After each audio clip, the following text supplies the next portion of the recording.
ஏன் தான் அந்த ஆளுக்கு புத்தி இப்படி பேதலிச்சு போச்சுன்னு தெரியலடி. சொல்ல போனா அவளை விட நீ நல்ல புஷ்டியாவே இருக்க. என்ன கொஞ்சம் அதிக புஷ்டியா இருக்க. நல்லா வாங்கி கட்டிக்க போற. இடிச்ச இடுப்பே உடைஞ்சிரும். பேசாம வா. மனசு உடைஞ்சவ நீ அப்படிதான் பேசுவ. ஆமா, இவ்வளவு நடந்ததுக்கு அப்புறமும் அந்த ஆளு உன் கழுத்துல தாலி கட்டுவான்னு நினைக்கிற? இத பாரு சொல்றேன், நல்லா கேட்டுக்க. அவர் தாலின்னு ஒண்ணு கட்டினா அது என் கழுத்துல தான் கட்டணும். இல்ல அவர் எவ கழுத்துல கட்டுறாரோ அவளுக்கு தலையே இருக்காது.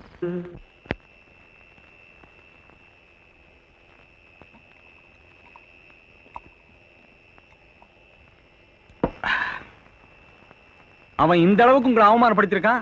எங்களுக்கு முதல்லயே தெரியாம போச்சு. இப்போ ஒண்ணு கெட்டு போகிற. ஒரு வார்த்தை சொல்லுங்க முதலாளி, அவன் இந்த ஊரை விட்டே விரட்டிடுறேன்.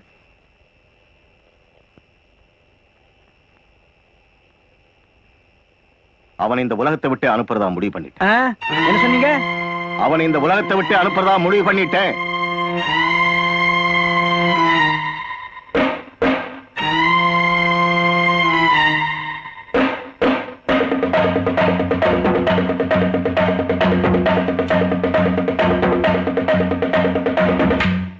எதுக்கு முதலாளி அவனை கொல்லணும்? எரியறத புடுங்கினா கொதிக்கிறது தானா அடங்குது.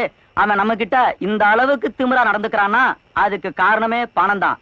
அந்த பணம் அவன்கிட்ட வந்ததுக்கு காரணம் அந்த பொண்ணு. அதனாலதான் சொல்றேன், முதல்ல அந்த பொண்ணை கொன்னுடுவோம். ஆமா முதலாளி, அதுக்கு நம்ம செவிடன் ஒரு அருமையான ஐடியா வச்சிருக்கான். டாய் சொல்றான். அது வந்துங்க, மெதுவா சொல்றேன். இந்த பொண்ணுக்கு மயக்க மருந்து கொடுத்து ஒரு கோழி முட்டையில கட்டி நான் வேட்டு வைக்கிறேனே அந்த பார்ல கொண்டு போய் வச்சிருவேன். நான் ஏற்கனவே அந்த பாறை முழுக்க வேட்டு வச்சுட்டேன். எப்படியும் அவன் மயக்கம் தெரிஞ்சு காலையில கீழே இறங்கி நடந்து வரும்போது ஏதாவது ஒரு வேட்டுல மாட்டிக்கிட்டு போய் சேர்ந்துருவான். போலீஸுக்கு தெரிஞ்சுங்கன்னா ஊரை சுத்தி பார்க்க வந்த பொண்ணு வேட்டுல மாட்டிக்கிட்டான்னு நம்பிடுவாங்க. பழி நம்ம வேலை வராது. எப்படிங்க? விடியறதுக்குள்ள யாராவது வந்துட்டா? விடியறதுக்குள்ள யாராவது வந்துட்டா நான் எதுக்கு இருக்கேன்? காக்கா குருவி வந்தா கூட வேட்டை வெடிச்சிட மாட்டேன். சொல்லாத, செய்.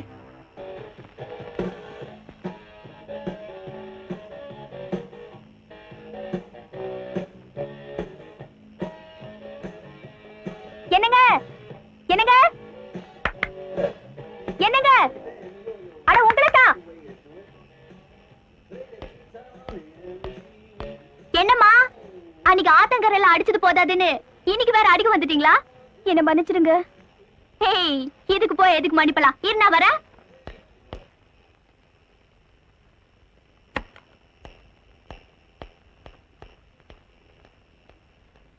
அப்புறம் என்ன விஷயம்? எங்க அப்பா அவர் ஆளை வச்சு கொல்லணும்னு திட்டம் போட்டுட்டு இருக்காருங்க. யாரு? வேணுவியா? இருக்காது, ஏதோ கோவத்துல அப்படி சொல்லிருப்பாரு. இல்லைங்க, எங்க அப்பா பத்தி எனக்கு நல்லா தெரியும். அவர் சொன்ன மாதிரியே செஞ்சிருவாரு. அப்படியே சொல்றேன்.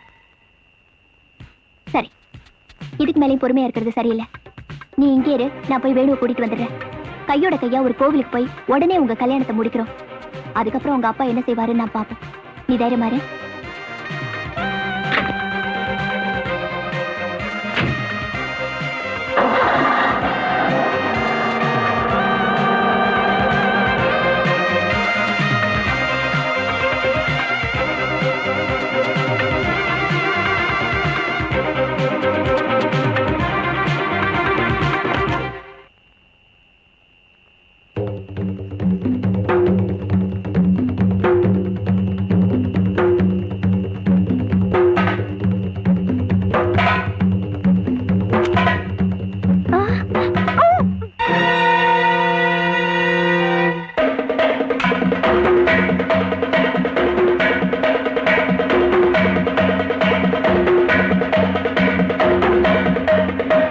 முதலாளி, நீங்க சொன்ன மாதிரி அந்த பொண்ணை நம்ம ஆளுக மூட்டை கட்டி வேட்டு பறைக்கு தூக்கிட்டு போயிட்டாங்க. அதுக்கு பிறகுதான் நான் பணம் கொடுத்தேன்.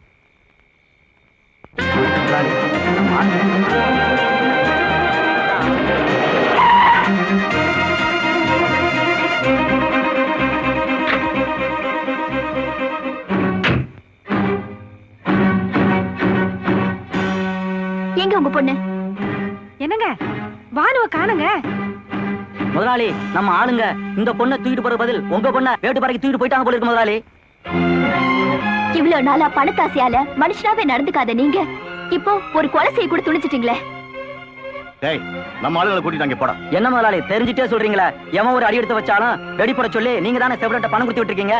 வாழ்க்கை பூரா பணம் பணம்னு அலைஞ்சு இப்ப பெத்த பொண்ணையே பணமாக்க பாக்குறீங்களே, நீங்களும் ஒரு மனுஷனா? பிள்ளைங்க தான் பெத்தவங்களுக்கு கொள்ளி வைக்கணும்னு ஆசைப்படுவாங்க. ஆனா நீ பெத்த பொண்ணுக்கே கொள்ளி வைக்கிறதுக்கு காசு கொடுத்திருக்கே, நீ உருப்படுவியா? என் சொத்து அத்தனையும் தர எப்படியாவது என் பொண்ணை காப்பாத்துங்க. இது சரியில்லைங்க முதலாளி. கோடி ரூபாய் கொடுத்தாலும் யாரும் இங்க போக மாட்டாங்க. உனக்கு புண்ணியமா போகும்பா, சீக்கிரம் போய் ஆளுங்களை அனுப்பு. சொத்தை கொடுத்து சந்தோஷமா வாழுனா சரின்னுவா, சொத்தை கொடுத்து சந்தோஷமா சாவுன்னா செத்த பிறகு எதுக்கியா சொத்து? யோ, ஒருத்தனுக்கு அதிர்ஷ்டம் வந்துருச்சுன்னா 5 நிமிஷத்துல கோடீஸ்வரன் ஆயிடுறாயா. ஆனா ஒரு உயிர் போயிடுச்சுன்னா 1000 வருஷம் நல்லா திரும்பி வராதியா. ஐயோ, காசு பணம் பெருசு இல்ல, மனசுதான் பெருசுன்னு புரிஞ்சுக்கிட்டேன். எப்படியாவது என் பொண்ணை காப்பாத்துங்க. இப்ப சொன்னிய மனசு அதான் உன் பொண்ணை காப்பாத்த போகுது. யோ, பணத்துக்காக உன் பொண்ணை காப்பாத்து போலியா? வாழ்ந்தா நான் அவ கூட தான் வாழணும்னு நினைச்சேன். எனக்கு சாவுன்னு ஒண்ணு வந்தா அது அவ கூட வரட்டும்.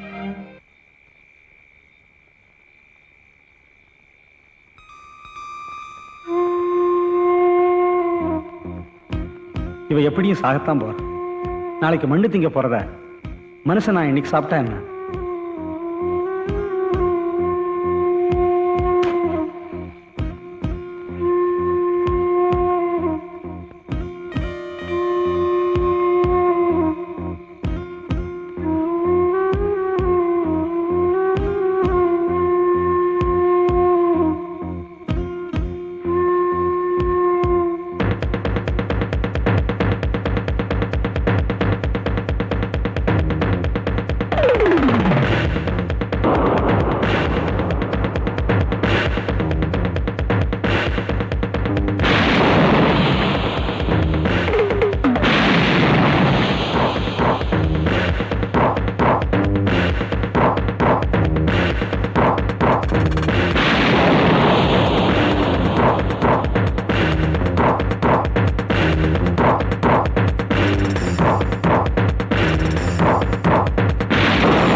டேய் செவடா, அது என் பொண்ணுடா.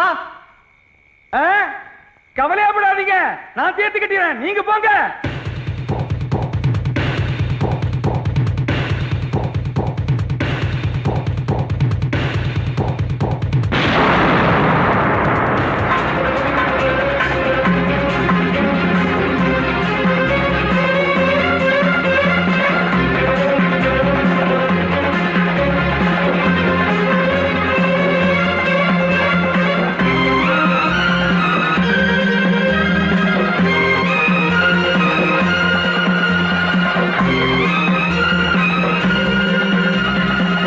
அவர் என் பொண்ணை காப்பாத்த வர்றாரு, வெடி போடாத.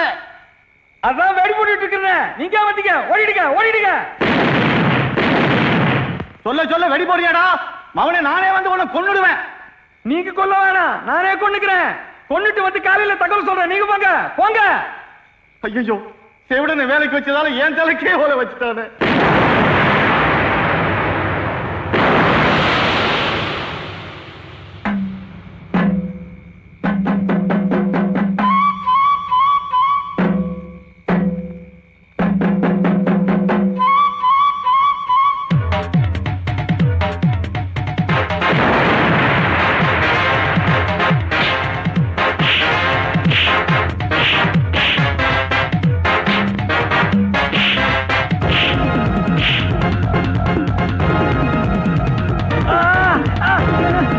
காது நல்லா கேக்குது, இப்ப காது நல்லா கேக்குது. வாணே,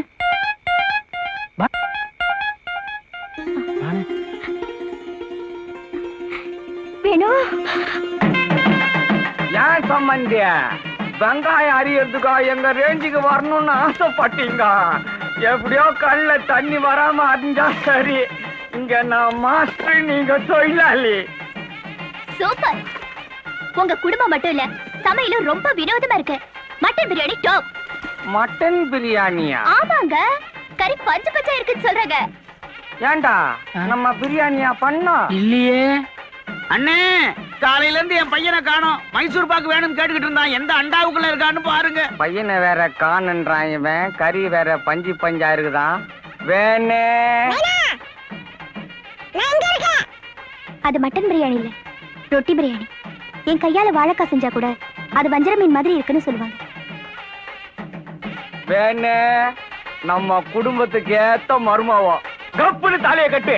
அட்னிஞ்சாயாமே இன்னாங்க.